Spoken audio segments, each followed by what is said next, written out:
Welcome to The Storytellers, the radio show and podcast that features those who choose to leave their mark on the world through the art of story. I'm your host, Grace Salmon. I look forward to our time together today. Now, let's meet our storyteller. Amy Ferris is an author, editor, screenwriter, and playwright. She has multiple screen credits to her name, including being nominated for a Best Screenplay Award. Amy curated and edited 2 anthologies, Dancing at the Shame Prom and Shades of Blue, Writers on Depression and Feeling. She may be most widely known for her 2012 memoir, Marrying George Clooney, which was adapted to an off-Broadway play. She holds many prestigious awards, including 21 Leaders for the 21st Century and 12 Women Who Changed the World in 2021. Amy is currently co-director of the prestigious Story Summit Writers School, and she serves on multiple award boards, and she's desperately trying to solve and finish up her next memoir, The Mess of Love. I could not be more honored to welcome my new friend to an extended episode of The Storytellers. Amy, welcome. Oh, Grace, it is so wonderful to be here. Thank you, thank you, thank you. What a treat. Well, the treat is mine, or it's our shared treat for which we are both very, very grateful. In preparing for today, I didn't know where to turn, quite honestly. The body of your work is so amazing. The number of awards is amazing, but I kept coming back to the fact that I think, and I want to know if I got this right, you have spent your life rearranging 26 letters to bring a mission of self-love and shining the light on others. Did I get that right? Well, it's the way you said it, which is absolutely magnificent. Yes, you did get it right. You have done this amazing job of taking some of the toughest subjects, which we'll talk about in a minute, and somehow I found joy in all of them, even when we were talking about suicide and depression. So where was the first time you found out that words were your friends? When I was a little girl, and as a little girl, I had braces, and I was, very awkward. And my diary was my best friend. I would go into my bedroom and I would write, all kinds of things in there. I was going to marry Richard Polito when I was 8. So I don't know where Richard is now, but boy, did he lose out. I was going to marry Donald Monsies. I don't know where Donald is either. These guys they don't even know. They don't. They haven't got a clue.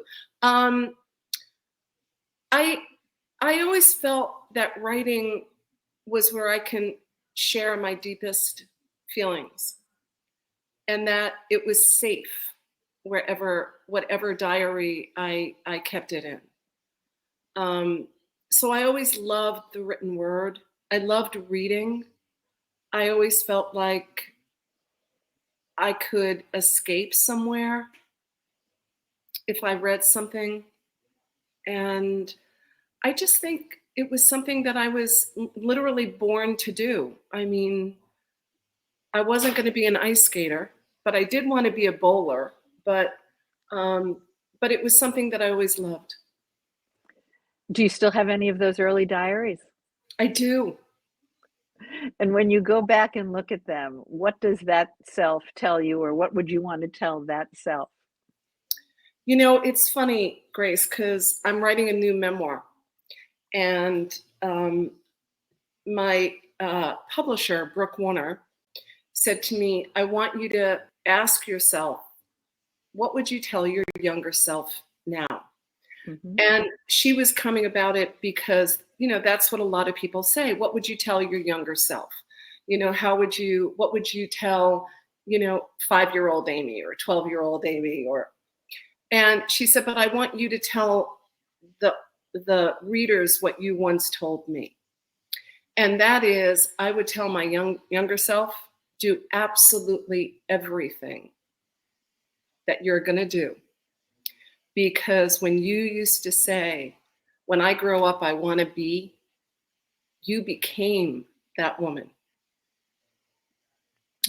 So I wouldn't tell my younger self to not do anything that I did, because it got me here. It also got me to have an extraordinary amount of compassion. It also gave me and filled me with amazing empathy. So I wouldn't tell young Amy, don't do that, or don't go after that guy, or don't drop out of high school. I would tell her, do everything. Do it. I couldn't agree with you more. I think that if we embrace those experiences and somehow live through them and have the courage or the friends who can help us find our way through those weeds, Right. that those experiences are, every single one of us shaped who we are today and the shoes we walked in. And I love that you talk about empathy, because I think that's one of the big gifts of being our age, that we can forgive ourselves, but we can also forgive so many transgressions of others, if you will. Yeah, oh, without a doubt. And, and also be able to share that with younger people, who are so trapped right now in so much confusion and hate and, divisiveness. We're all so unique, and we all have something so profound within us. We are so unique, but we're also so much the same. It was Dan Rather, actually, who wrote a book called What Unites Us. And I found that no matter where we are, if we just stop, there are so many things that bind us together as human beings. When I look at your work, Amy, you have dealt with child abuse, depression, suicide, self-doubt, fatal illnesses, and the list goes on. And somehow, as I said, I found joy in that. And part of that, I think, may be because so much of what we see in social media is, and I'm guilty of this, look me up on a Friday night and you're going to see a great charcuterie board. But there's something about your work. Why do you dive in that way? Because I know that there are people who need to hear it and read it. It's really simple, Grace. I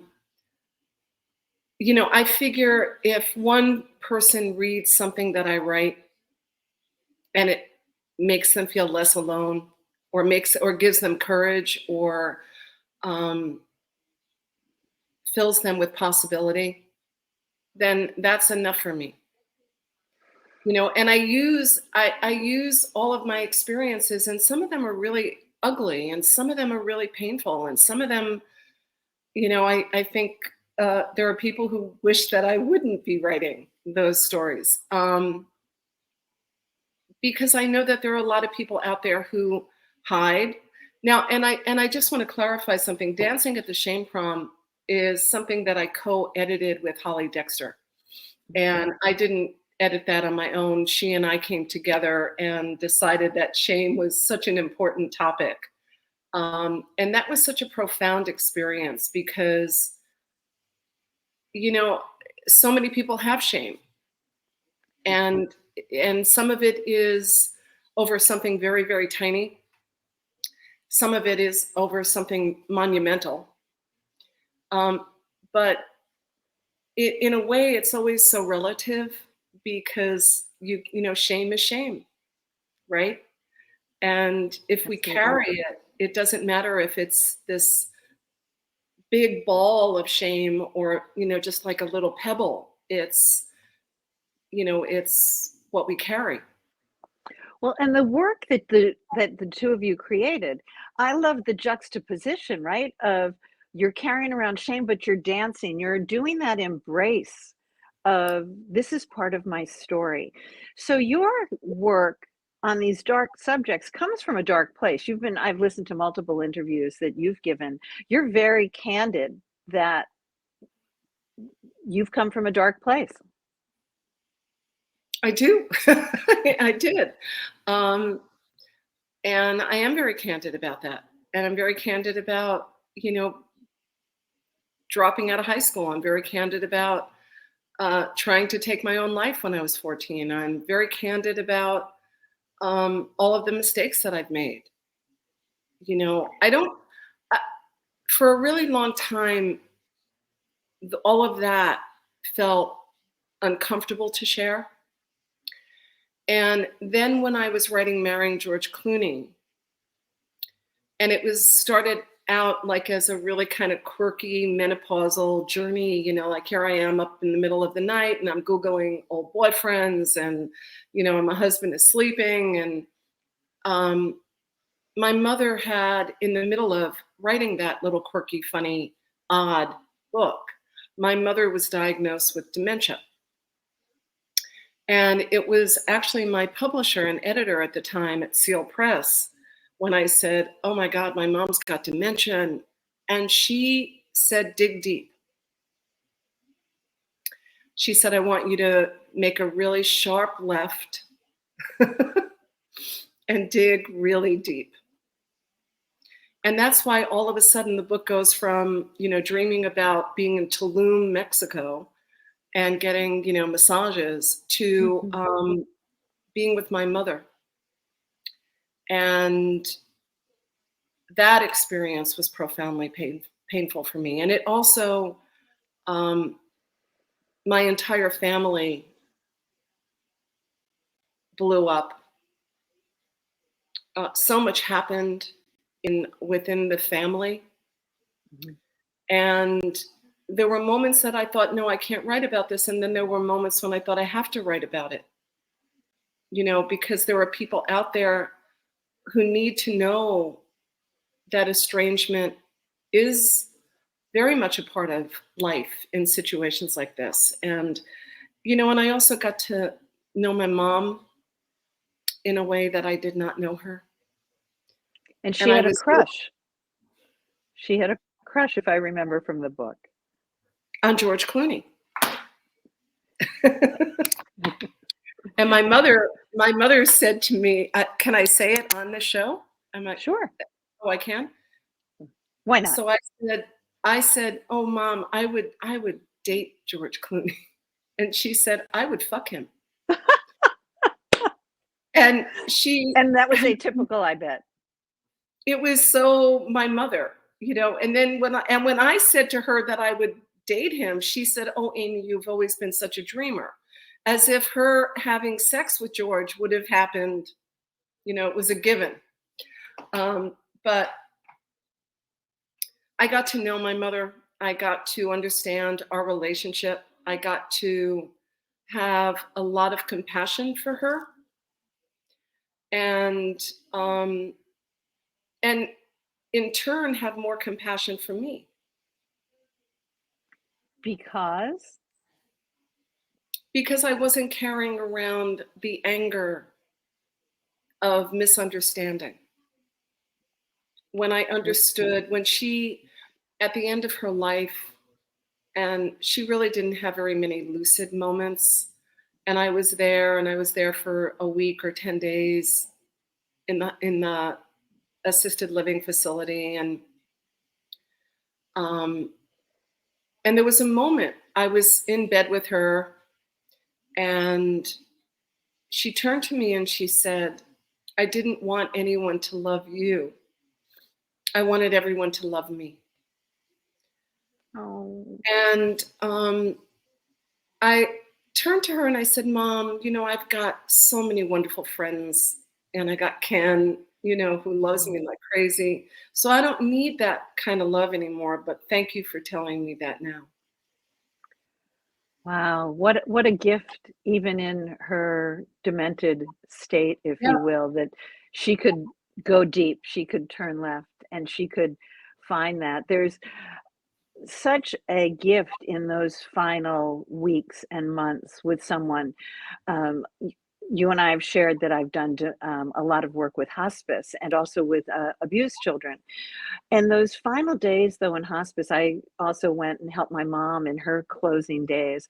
And just having discussions with her about the things that, not that she regretted, but that she wanted to somehow put right. You know, my own mom was very apologetic that she didn't understand my own child abuse when, Right. you know, nobody understood it back then. Nobody spoke about it in 1966 or whatever. And here she is, you know, in 2000 saying, I'm sorry I didn't get that right. And that was very great healing. But I think both you and I would agree we have to be able to listen to that. Because if we don't stop to listen, we never get that message. I absolutely agree with you 100%. And I also think that women of our age, so many of us had mothers that didn't know how to love better. They didn't know how to nurture. They didn't know, I think so many of these women were doing what they were told to do, not what they wanted to do, not what they were born to do. So I think that they had children, and many of us had mothers that resented us because we got in the way of who they wanted to be. You know,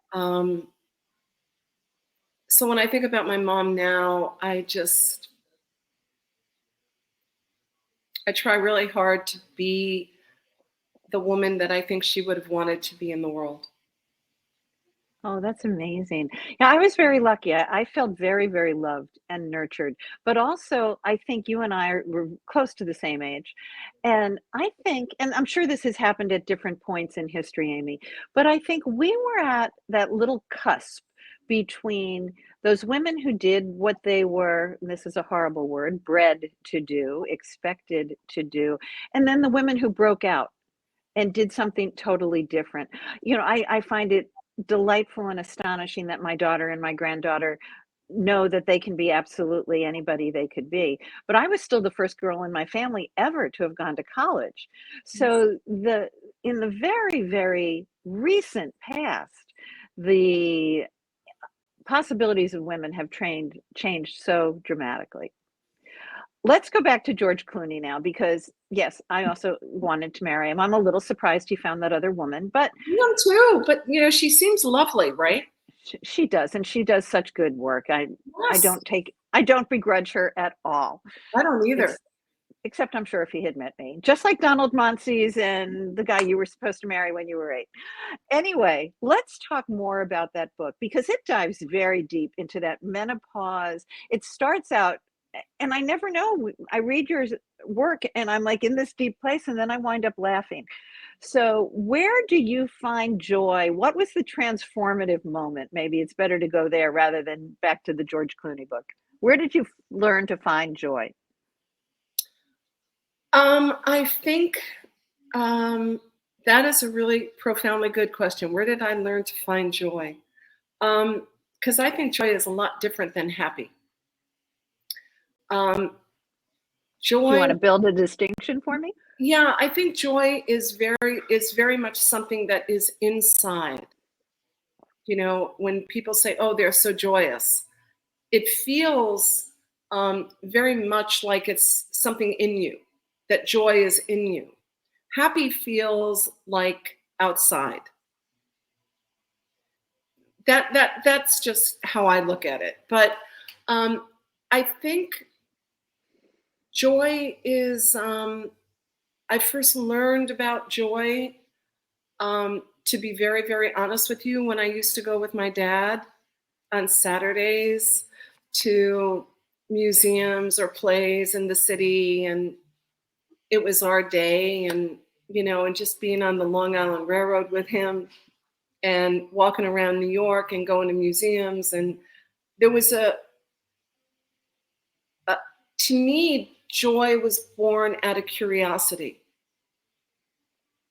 I would like stand in a museum and I just fell in love with art, you know, or being in a theater and watching people on a stage, you know, singing and dancing and saying, you know, like the coolest words in the world. There was a profound joy in experiencing art. So that storytelling, whether it was the painting or the words, which you've turned into an amazing playwright and screenwriter. So at that early age, I'm wondering if we were on the Long Island Railroad together. Belmore? Garden City. Oh my God. We were on the Long Island Railroad together with our dads. Yes. Because it was Belmore, Freeport, Merrick. No, it was Belmore, Merrick, Freeport. God, now I'm going to go through the entire Nassau, Stewart Manor. It depended on which line you were on. So you found joy in the words in your diary, but then also watching the magic of storytelling, whether it's through painting or in theater in New York. Oh, without a doubt. There is something, and it's still there, Grace. Ken and I, we haven't gone because of COVID, but, we would go to MoMA or the Met in the city, and I would stand in front of, are you okay? Speaking of joy. Is that Ken? It's my baby. It's my guy. He is the most. Hi, Ken. He is so. Hi there. And we have a special guest spot from Ken. And we have from ICANN.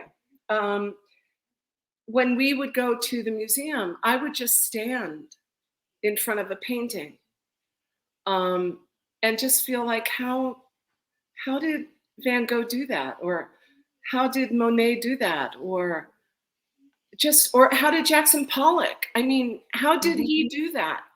And all of the women and there's something about standing in front of art, whether it's a painting, whether it's in a theater, something awakens in you. And your work awakens that in me and so many others. Let's switch to the Story Summit. Sure. I so want to hear more about this writer's school. I've heard wonderful things about it from Julie Cantrell, and the last one was in New Mexico. So tell me about it and why you created it along with your co-founders. Well, actually, what's so wonderful, and this is really a great story, and you need to get Debra on the show because she is pure, absolute joy, hands down. Deb and I were thrown together. We did not know each other. This was 2 years ago. David Kirkpatrick, who founded the Story Summit, it was originally very much an active retreat where people would go and, very much like any kind of conference or retreat. And then COVID happened. And Deb and I were thrown together, these two women who could not be more opposite. And really? Oh my God, she's brilliantly methodical. And I'm, seat of my pants. Like Deb will say, okay, we're having this person on today, and she will know absolutely everything. Okay. And I'll just, wing it because I'll read something about them or a lot of things about them. And, just go, I'm very much a person of like, I go from my gut, from my heart. And so you have these two women who were thrown together, and we just kind of fell in love. And we had this idea about, along with David Kirkpatrick, what is it people are needing? We approach Story Summit from the place of what do people need rather than this is what we want to give you. So we've approached it very much from a place of mentoring, a place of what is the kind of writing that people really want to be doing right now? And if it's screenwriting, how can we flip that a little bit so that it's not traditional screenwriting, And it's blown up. It's become this huge, school. Prestigious is okay to use that word. It's pretty It's awesome. very prestigious. And it's also one of the things that Deb and I do share very much in common is how much we want women to awaken to their power and how much we want them to feel that and step into their joy and use that to change the world. Deb wrote the book, The Only Little Prayer You'll Ever Need, which is all about really, eliminating fear. If we approach our life from fear-based, and so she and I we come from a very, very different world, and we've managed to, as one person said, the two of you together are a perfect woman. So that's kind of lovely. And so what we do is, we do a retreat. This will be the second one this year, coming up, called Her Spirit in Santa Fe. We've partnered with Jodie Fagan and Katie Browntree, and they're working with us, and it's phenomenal. We bring 100 women together, and we do everything from playwriting and screenwriting to sacred writing to memoir writing to fiction writing, telling, how can you tell your story? How can you best tell your story? And that's where I met Julie Cantrell, who is another one of those women that you just want to wrap yourself around and go, please don't leave me. Yes, she is a spirit, and like you, she is a force. I can't believe even in our extended time here today, I still have so many more things I want to talk to you about. Let's just talk briefly, because I don't know about these two amazing awards you were given: 21 Leaders of the 21st Century and 12 Women Who Changed the World. That's pretty impressive. That's fucking impressive. Are you kidding? When I got the email about 21 leaders, Ken and I were in the car. We were going somewhere, and I got this email, and in the subject it said 21 leaders for the 21st century. And I wonder who that was. And it was really funny because I of course knew what women's eNews represented. I was in awe of the work that they do in the world. It was born it was called the White House Project many years ago. And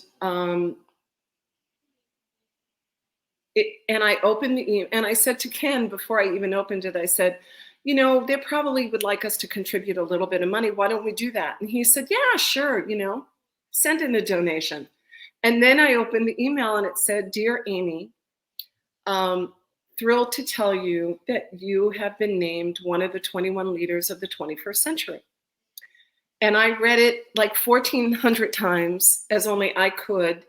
And then I read it to Ken out loud so, he could help me. And then I sent Lori Sokol an email. And I said, really wonderful. We would be very happy to donate something. But I'm pretty sure that you meant this to go to another Amy. Like Amy Siskind or Amy Bloom, who I just think is one of the most extraordinary women in the world. And I said, so I'm, just letting you know, we will donate, and I'll even show up for the award show because it sounds so cool. And she wrote me back in all uppercase, no, we are honoring you. And again, I wrote back and said, who's you? You who? And then she called me and she said, you're so adorable. You're like, I'm telling you that you're getting this honor, and you're saying, I bet it's, and then I said to her, well, maybe it's for an Amy posthumously. maybe like there's a dead Amy that you met. Oh my gosh. Talk about self-doubt, my friend. No, and then that was what was so profound. And she said, Amy, I don't know how many ways and to tell you that we're honoring you that night. And that was what my speech was about. I decided that I needed to take all of that self-doubt that probably was told to me. You know, we inherit these things, right? Indeed. We inherit the words, you're not enough. Or we inherit, you're not beautiful. We inherit all of these things. And they stick to us, to our ribs, right? You can always be more. Yeah. And so, you know, my mother used to say to me, what did you do? It's like, you know, a friend cut my hair and gave me a pixie cut. And I came home with like, you know, globs of hair. And my mother, what did you do? Well, mother, nothing.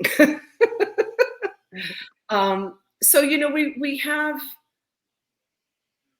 these stories that become so much a part of how we see ourselves. And so I wrote a speech about not believing. And it was so profound. I'm sure. Because there were all of these people there in the audience. And at the end of my speech, this little girl came over to me. And she was maybe 18, I think, maybe 17, maybe, you know. And she had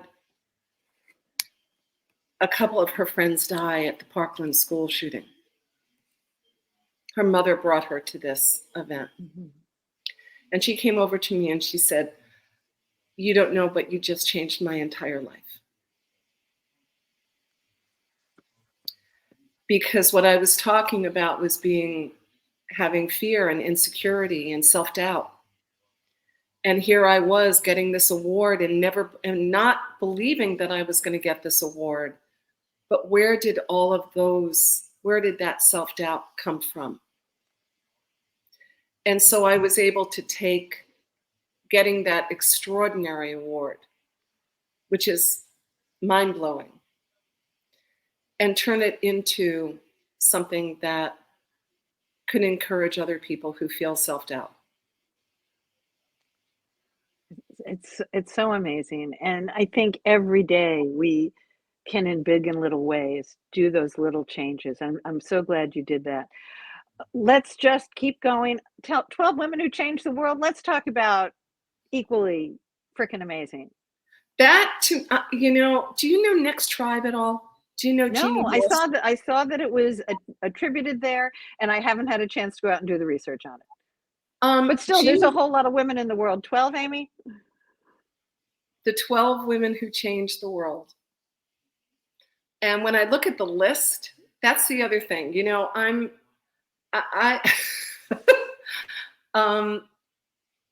but you know, I'm gonna own this one, and I'm gonna own it because Jeannie Ralston created NextTribe for women over 45, and she created it. I don't know how many years now. And her mission, her goal, is for women like you and I and other women to know how powerful we are, that we're not at the end of our life. We're really at the very beginning because of everything that we have learned and done. So now we get to flip that and inspire and encourage other women to go after what they want, to speak their truth, to stand their ground, to know that they're going to make mistakes, but those mistakes are like pieces of a mosaic, right? Absolutely. And so I had no idea at all that but Jeannie, I can say that Jeannie has loved me for a very, very long time and follows me. And so with this particular 12 women who changed the world, I think I was able to embrace that a whole lot more, Grace, because I do see what I do every day on Facebook or in social media or through my writing, through my audacity. And so when she sent me an email and said, okay, we're naming 12 women and you're one of the 12, I didn't go, really? I was like, thank you so very much. Thank you. And I love that balance that we can have both in life. I am crushed that I have to end our time together today. Oh, me too. Can't we hang out every day? I think we can do that. We'll bring everybody together and do it.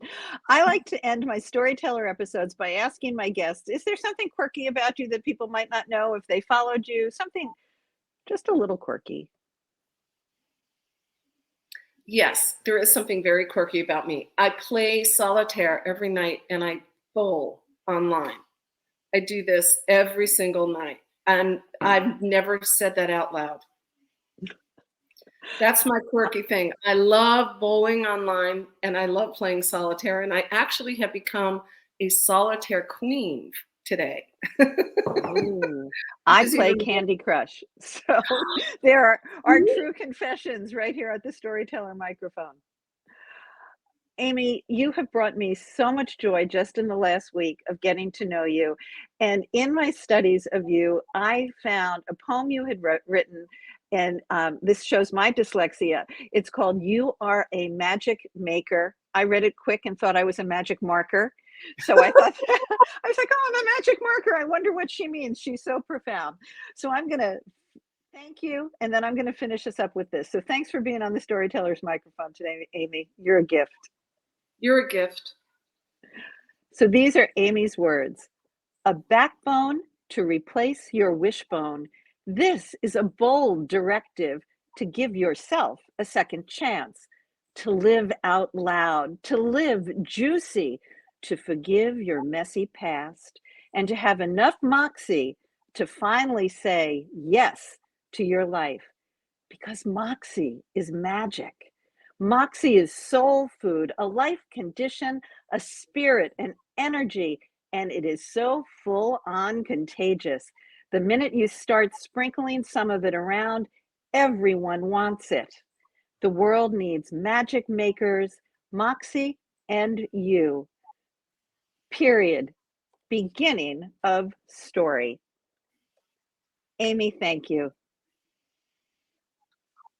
Thank you so much, Grace. That concludes this episode of The Storytellers.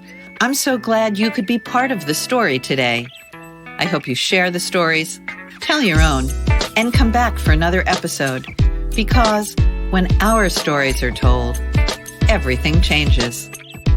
I'm Grace Salmon.